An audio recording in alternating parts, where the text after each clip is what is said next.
dosen pengampu mata kuliah agama dan juga pada teman-teman yang sudah hadir pada pertemuan kali ini. Jadi pada kelompok kami mempunyai materi yang berjudul Get to Know Seven Religious Streams in Islam.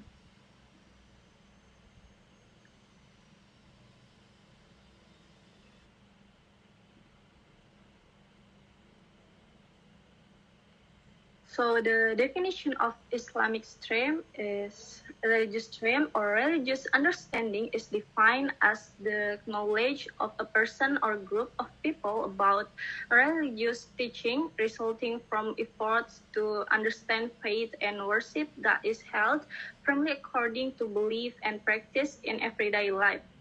Based on hadith narrated by Imam Tirmizi and Imam Ibnu Majah, the Prophet said that Muslim will be divided into 73 groups and only one will survive, namely the group that follows the teaching of the Prophet and the companions.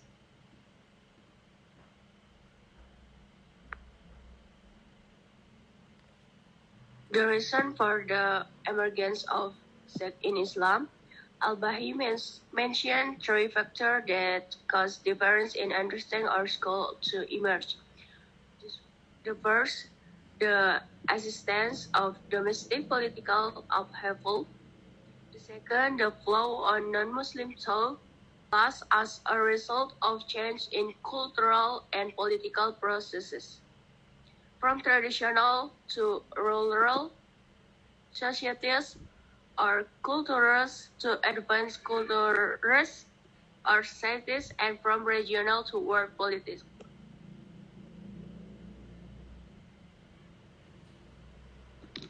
Based on the above problems, we will discuss and explain about seven religious sects in Islam. And first is Sunni.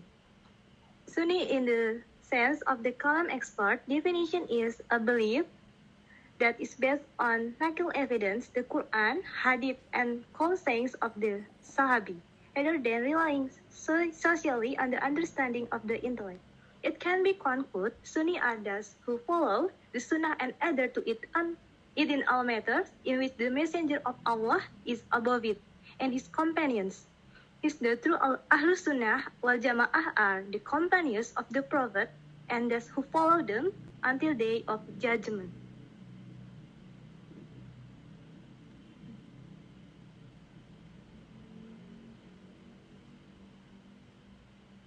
Here the doctrine or precept of Sunni.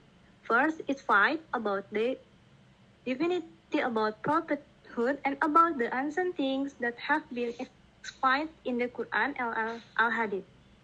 Second is Islam or fiqh.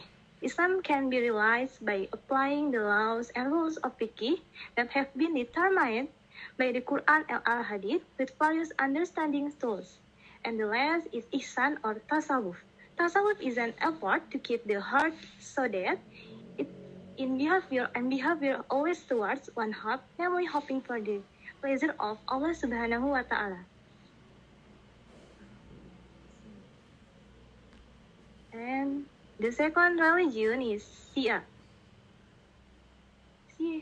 In the Encyclopedia in Islam, Shia is a sect or understanding group that idolizes Ali bin Abi Thalib and his descendants, namely priests of religious leaders and people after the Prophet Muhammad Sallallahu Alaihi Wasallam.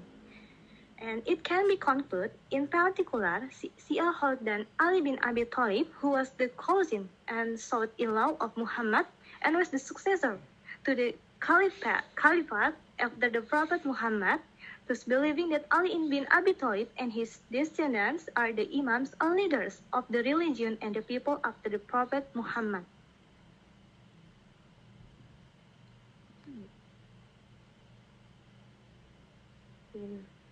And second, doctrine or precept. According to Shahrastani, Shia is a group of people who are supporters of Ali bin Abi Thalib. The second, an imam must be from the line of Ali, and it happens in history that the imam is not from the descendants of Ali.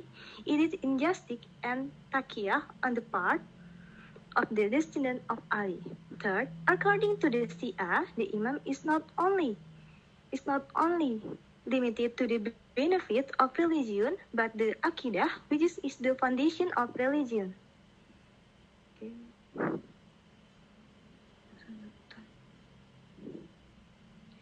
The third is Qadariyah, the origin of naming. Etymologically, Qadariyah comes from the Arabic qadar, which means ability and power. In terminology, Qadariyah is a sect that believes that all human actions are not intervened by God. According to Ahmad Amin, Qadariyah are those who say that humans have freedom of will and have the ability to do deeds.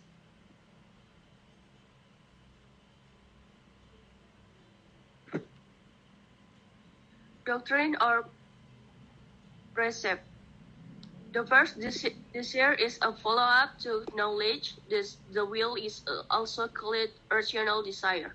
The second, because the will is rational, is usually always leads to the value of the general good, including partial desires.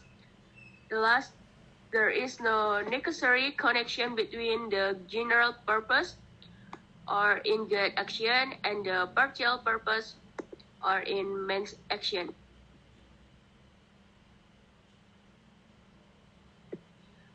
Four is Mu'tazilah. The Mu'tazilah view is that God has given freedom and liberty to man in determining his will and action. Because God is not absolute in his will, and God has the obligation to be just, the obligation to fulfill promise, the obligation to provide.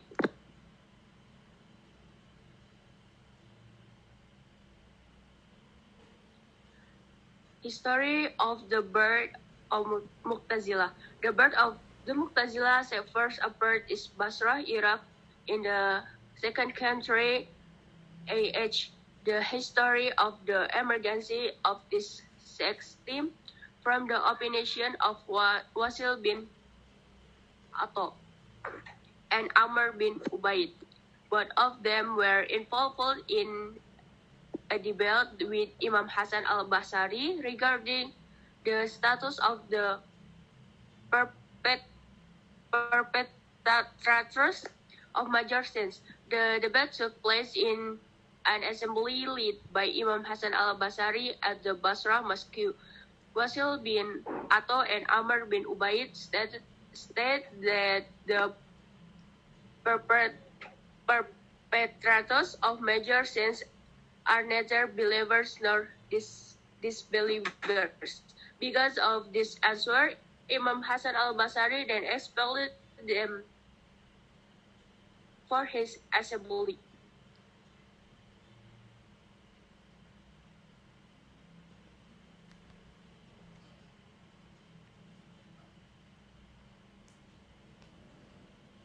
The next is Khawarij. Khawarij have doctrine or precept, and there are 5 and different. And then the right to become caliph is anyone who is able as long as he is a Muslim. The elected caliph will continue to hold his position as long as he is fair and implements Islamic law. The caliphs Abu Bakr and Umar were recognized as legitimate because both were appointed and didn't divide from the teaching of Islam. The Caliph Uthman bin Affan was considered to have divided from the 7th year of his caliphate, while Ali bin Abi Thalib was considered to have divided after the peace with Muawiyah, and since then, Uthman and Ali have been condemned as disbelievers.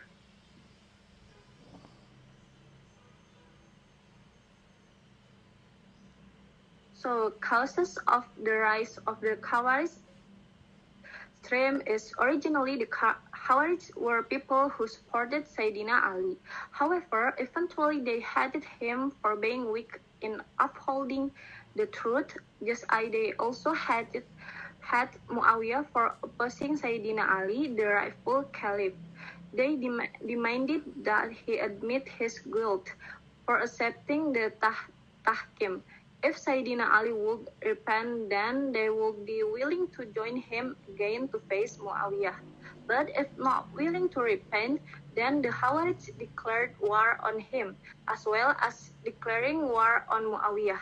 They are called Khawarij because of separating themselves or leaving the congregation of the people.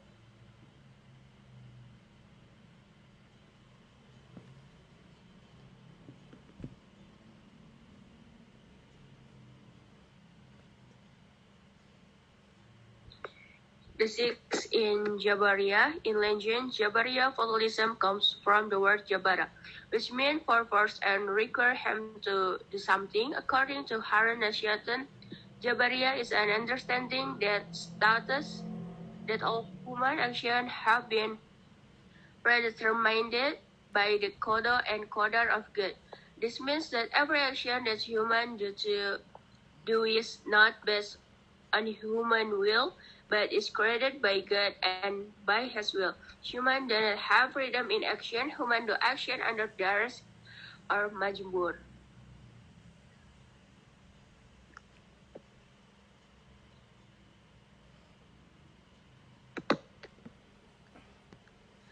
Jabariyah doctrine of precept. The Jabariyah doctrine say that humans are weak, helpless, bound by God, power and will, that having free will and volition and possessed by qadariya all human action and deeds cannot be separated from the qadariya and will of God. All consequences, good and bad, received by human in the course of their lives are the provision of God.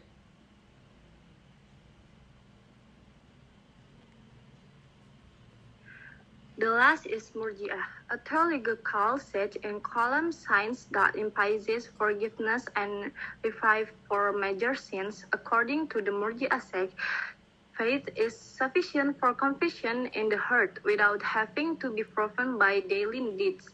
This sect holds that people who commit major sins are not automatically considered disbelievers.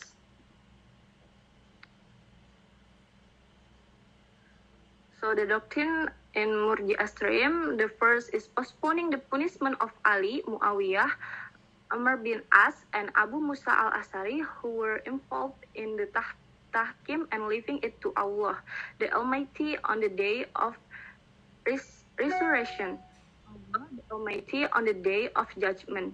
2.